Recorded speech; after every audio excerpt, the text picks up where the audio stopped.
Reports now நேயர்களுக்கு வணக்கம். இன்றைய சிறப்பு நேர்காணலில் நம்முடன் மீண்டும் இணைந்திருப்பவர் அரசியல் விமர்சகர் தேவப்பிரியா அவர்கள். சார் வணக்கம். சார் வணக்கம். ஒரு மாசத்துக்கு அப்புறம் முன்னாள் அமைச்சர் செந்தில் பாலாஜி அவர்கள் சென்னை ஹைகோர்ட்டுக்கு வந்திருக்காரு. தொடர்ந்து இன்னைக்கு காலையிலையும் ஈவினிங்கும் வரணும் ஹைகோர்ட்டுக்கு அப்படின்னு சொல்லியிருக்காங்க. இது எப்படி பாக்குறது? இல்ல, அவர் அதாவது விஜய் ஆட்சியை கலைக்க வேண்டும் என்பதற்கு ஒரு பெரும் முயற்சி நடைபெற்றது. அதில் திரு செந்தில் பாலாஜிக்கும் அவருடைய தம்பி அசோக்குமாருக்கும் தொடர்புள்ளது அப்படின்னு சொல்லிட்டு அதில் ஈடுபட்டதாக ஆபரேஷன் மேகாலயா என்ற பெயரில் பல கோடிகள் செலவு பண்ணி வாங்கிறதுக்கு முயற்சி நடந்ததுன்னு சொல்லிட்டு அதில் லயோலா காலேஜ் முன்னாள் மாணவர்கள் அமைப்புன்னு சொல்லிட்டு தேர்தல் கணிப்பு செய்யும் ஐபிடிஎஸ் திருநாவுக்கரசு கைதாகி அவர் தெளிவாக இவங்க இருக்காங்கன்னு சொன்ன உடனே தான் கைது பண்ணப்படுவோமான்னு பயந்துட்டு இவங்க போய் ஹைகோர்ட்டுக்கு போனப்ப ஜூலை 9 10ஆம் தேதி தான் திரு விஜய் அவர்கள் கரூர் போனது. ஸோ அவர் இருக்கிறப்ப இருக்கக்கூடாது, கைதாவார்கள்னு நம்ம சொன்னோம். அதுக்கு பதிலாக தீர்ப்பு என்ன வந்துடுச்சு, காலையிலையும் மாலையிலையும் திருவல்லிக்கேணி போலீஸ் ஸ்டேஷனில் போய் கையெழுத்து போடணும். ஆனால் இன்னைக்கு 24ஆம் தேதி 9ஆம் தேதியிலேருந்து 16 நாள் முடிஞ்சு போச்சு. இது வரைக்கும் அவங்க கையெழுத்து போடலை. சட்டத்தின் முன் அனைவரும் சமம்னா முதல்ல ஹைகோர்ட் சொன்னதை கேட்கணும். அதை விட்டுட்டு நடுவில் ஒரு பெட்டிஷன் கேட்டால் எனக்கு இந்த கேஸில் பெயில் கொடுத்துட்டீங்க, ஆனால் நான் இன்னும் ஒரு கேஸ் தான் பண்ணுவேன். நான் திமுக திராவிட மாடல் ஆட்சியில் அண்ணா திமுக ஆட்சியில் 25,000 தமிழர்கள்ட்டேருந்து ரத்தத்தை உறிஞ்சிற மாதிரி பணத்தை வாங்கிட்டு வேலை கொடுக்காம ஏமாத்தின வழக்கில் அந்த வழக்கு இன்னும் பெண்டிங் இருக்குது. அதன் பிறகு திமுக ஆட்சியின் போது மின்சாரத்துறை அமைச்சராக உங்களுக்கு டிரான்ஸ்ஃபார்மரை 7.5 லட்ச ரூபா டிரான்ஸ்ஃபார்மரை 13 லட்ச ரூபாய்க்கு வாங்கின தியாகி இவர். ஆச்சா, அதுக்கப்புறம் எல்லாருக்கும் தெரியும் 10 ரூபா பாட்டிலுக்கு வாங்கினவர். இருங்கம்மா, தயவு செய்து 2 விஷயத்த புரிஞ்சுக்கங்க. 20 வாங்குறாங்களான்னு எனக்கு தெரியாது. இப்போ ஒரு 10 ரூபாய் நீங்கள் பாட்டிலை திருப்பி கொடுத்ததுக்காக வாங்குறது. அவங்க எம்ஆர்பிக்கு மேலே திமுக முதல் குடும்பத்துக்கும் அமைச்சருக்கும் கொடுக்கறதுக்காக கரூர் கேங்னு வாங்கினாங்க.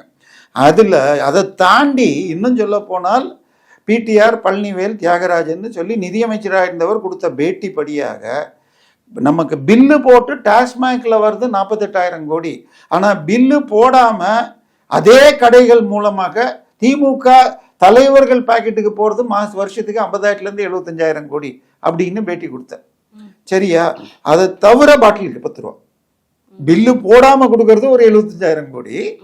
ஒரு நாளைக்கு 70 லட்சம் பாட்டில் விற்பதாக ஹைகோர்ட்டில் சொன்னாங்க.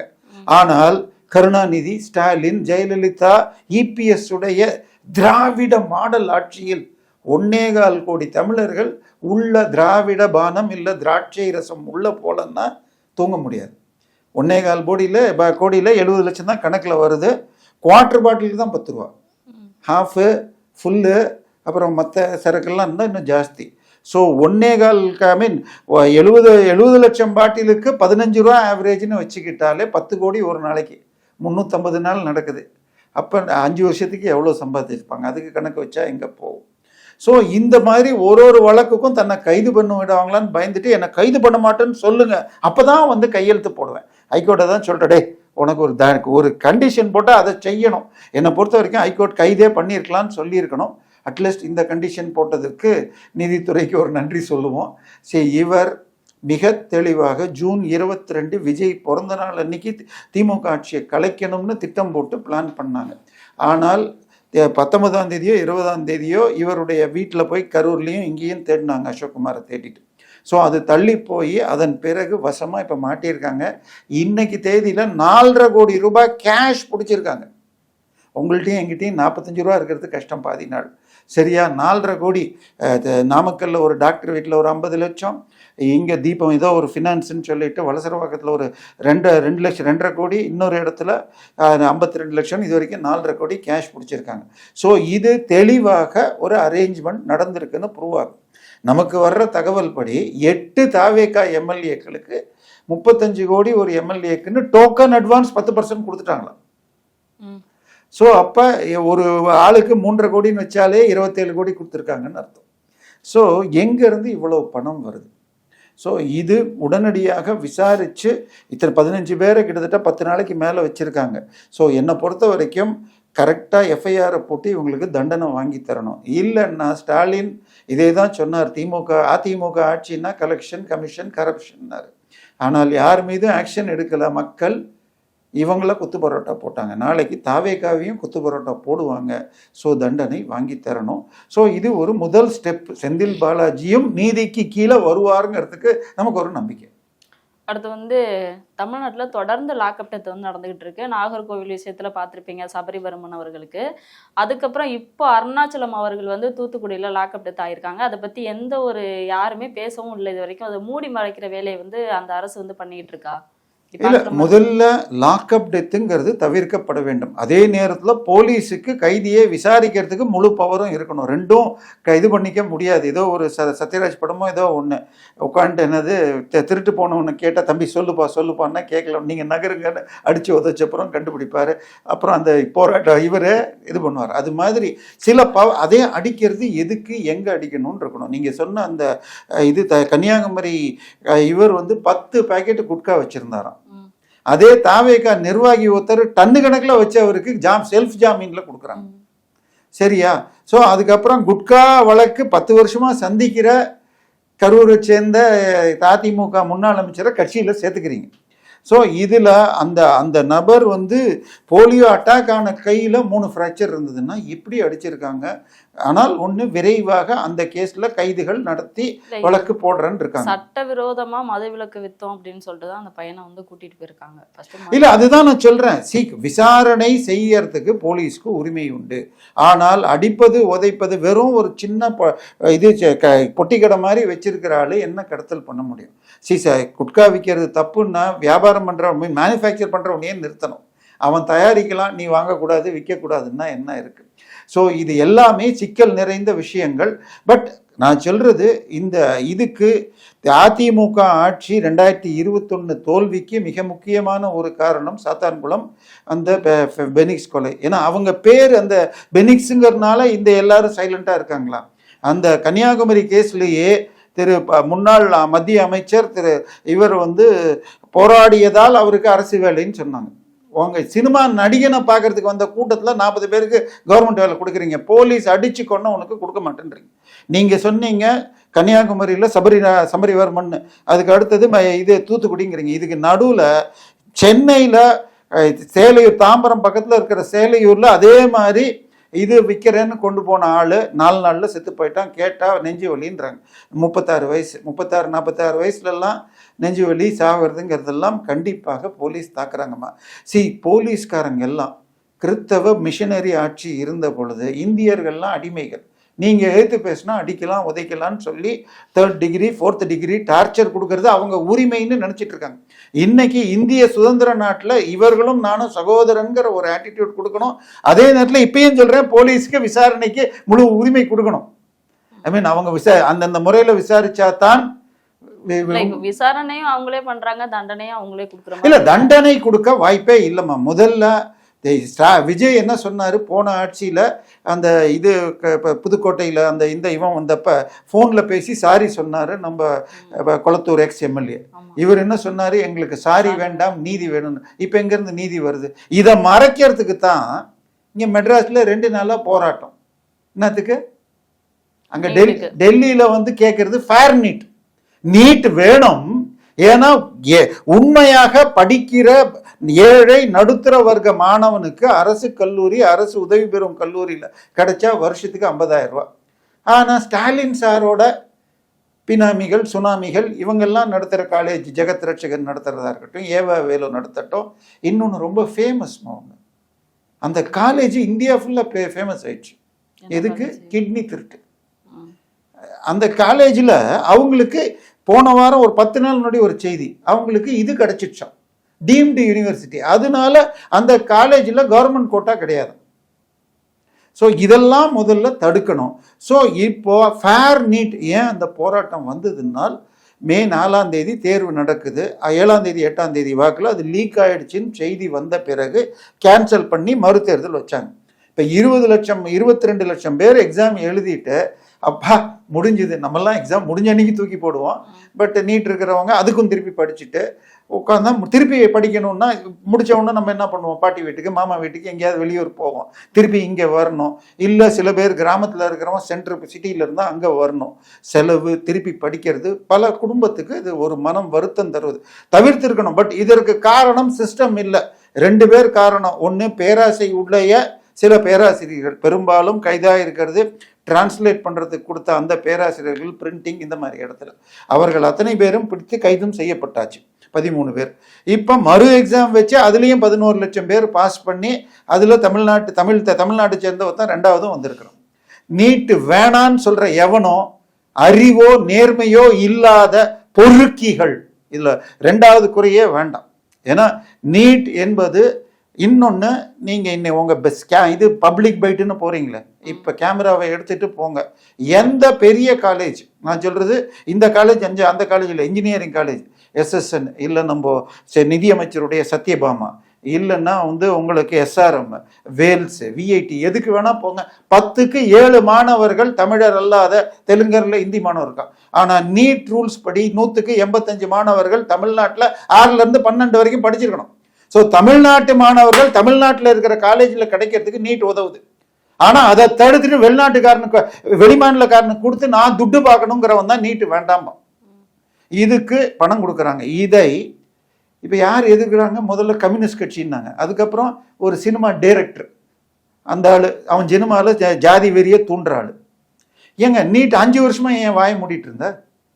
ஏன் இந்த இது லாக்அப் டெத்தை பற்றி ஏன் குரல் கொடுக்கல? ஒரு 4 நாள் முன்னாடி இறந்து போன முன்னாள் ஆசிரியர், அவர் பையன் ரோம்ல இது பாதிரியாராக இருக்கான், ஆனால் புதைக்க கூடாதுன்னு சர்ச்சு தடுக்குது. நீங்கெல்லாம் SC ஜாதி, உயர் ஜாதி கிறிஸ்தவர்கள் நடுவில் உங்களை புதைக்க முடியாதுன்னு அவங்க கேஸை போட்டு 4 நாள் போராடி அதன் பிறகு 100 போலீஸோட திருப்பி கல்லறையிலேயே உள்ள SCக்குன்னு தனியாக பிரித்து அதுக்குள்ளே புதைச்சிருக்காங்க. இந்த பைபிளியத்தை பற்றி எதையாவது ஒரு வார்த்தை இந்த உதயநிதி ஸ்டாலினோ ஆதவர்ஜுனாவோ இந்த ரஞ்சித்தோ ஏன் பேசல? இப்போ நீங்க சொன்ன அந்த தூத்துக்குடியை மறைக்கிறதுக்காகத்தான் நீட் பெரிது பண்ணப்படுகிறது. நீட்டு தேர்வு படிக்கிற மாணவன் யாரும் எதுக்கல. இன்னும் சொல்ல போனால் போன வருஷம் தேர்வு அப்ப வெளியில வந்தா நீட்டு, அதுவும் விஜய் நிகழ்ச்சிக்கு வந்த ஒரு பேரண்ட் சொன்னாங்க, மார்க் நீட்டத்தை எதிர்க்க கூடாது, அதனால்தான் எங்களுக்கு கிடைக்கும். நீட்டை எதிர்ப்பவர்கள் அராஜகத்தார். அறிவுள்ள எவனும் நீட்டை எதிர்க்க மாட்டான். ஆனால் ஃபேர் நீட்டுங்கிறது நல்ல கோரிக்கை. ஆனால் அமைச்சர் ராஜினாமா பண்ணோம். இன்னைக்கு நம்ம எங்கம்மா இருக்கிறோம்? 24ஆம் தேதி. போன வாரம் கர்நாடகாவில் பப்ளிக் சர்வீஸ் கமிஷன், நம்ம கவர்மெண்ட் வேலைக்கு எடுக்கிறது, அந்த கர்நாடகா PSC சேர்மனை சஸ்பெண்ட் பண்றார் கவர்னர். எதுக்குடான்னு படிச்சா அவருடைய மகள்கள் 2 பேர் அவங்க அதுலேயே எக்ஸாம் எழுதுறாங்க. அது கூட பரவாயில்ல, சரி படித்தவங்க நல்ல, அவங்க தேர்வால என்ன பண்ணியிருக்காங்க, எங்கள் அப்பா சம்பளம் வருஷத்துக்கு 40,000 ரூபான்னு சர்டிஃபிகேட் கொடுத்துருக்காங்க. அதை வச்சுட்டு பிற்படுத்தப்பட்ட BCயில் சேர்ந்த அவர்கள் EOWவில் சீட்டு வாங்கியிருக்காங்க.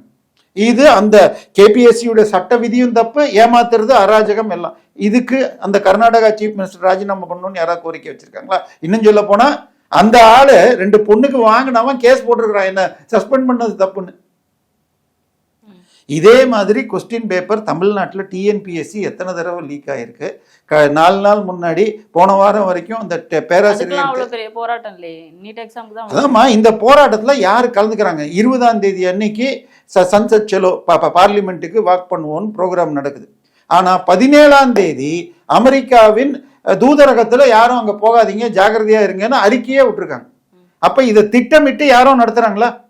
உங்களுக்கு எனக்கும் தெரியாது, போலீஸ் கூட தெரியாது. அன்னைக்கு பார்லிமெண்ட் கூட்டினதுனால செக்யூரிட்டிக்கு அவ்வளோ போலீஸ் இருந்தாங்களே தவிர இத்தனை அதுக்கு முன்னாடி நாள் வரைக்கும் அந்த ஜனதா பார்லிமெண்ட் எதுக்காக கூடுது? மக்களுக்காக தான் கூடுது, ஜனநாயகத்துக்காக. இந்த நீட்டை பத்தி அந்த பார்லிமெண்ட்ல ஒரு வார்த்தை கூட பேசவே இல்லைல்ல. நீட்டை பத்தி பேசணும்னா பார்லிமெண்ட் கூடணும். முத நாளே 6 தடவை தள்ளி வச்சுட்டாங்க, பேச விடாம.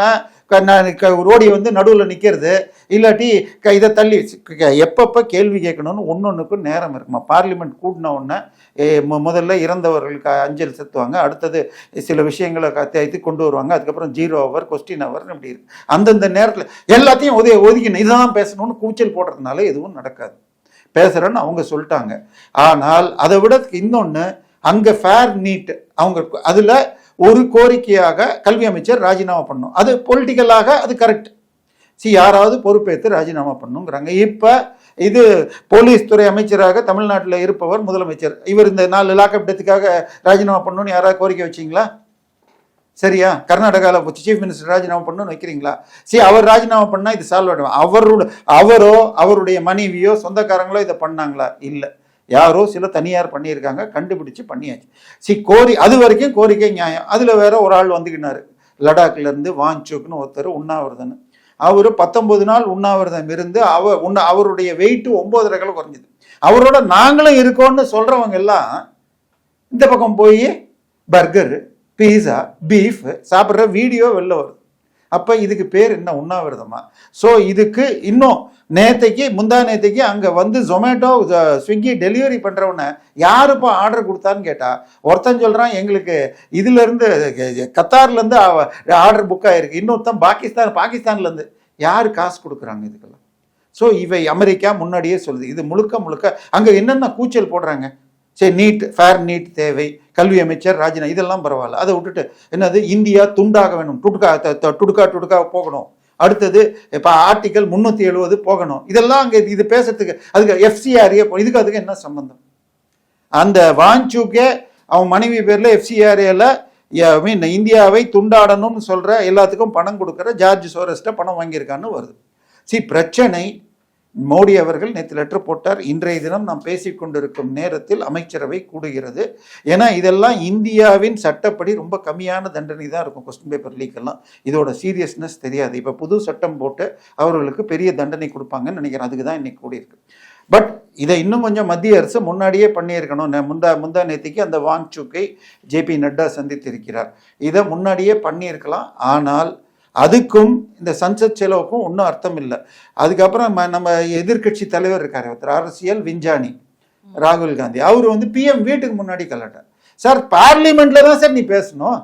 ரோட்ல நின்றுக்கிட்டு கேமரா முன்னாடி கூச்சல் போட்டுக்கிட்டு, சரி ஐயா வந்து பஸ் ஏறிங்க, உங்களை கைது பண்றேன்னா உடனே ரோட்ல படுத்துக்கினேன் குழந்தை அழுகுங்க, இது சாக்லேட் நீட்டை ஃபர்ஸ்ட் கொண்டு வந்ததே காங்கிரஸ் தான். நீட்டை கொண்டு வந்தது காங்கிரஸ். அந்த பில்லை பார்லிமெண்ட்ல கொண்டு வந்தது காந்தி செல்வன் என்ற திமுக அமைச்சர்.